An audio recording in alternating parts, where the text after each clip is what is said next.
Are you tired of cluttered Salesforce orgs with packages you can't remove? Learn to uninstall any package in under 2 minutes.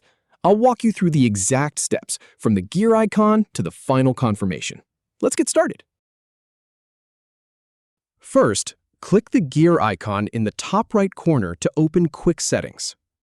Then, click Open Advanced Setup to access the full setup menu.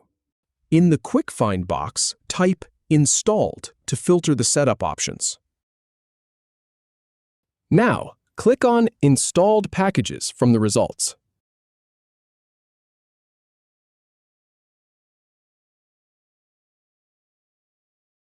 Find the package you want to remove and click Uninstall next to it. A confirmation dialog appears. Click Yes, I want to uninstall to proceed. Finally, click Uninstall to complete the removal. If you have any feedback or if any info is inaccurate, please leave a comment below. We'll do our best to answer or redo the video if needed. Thanks for watching.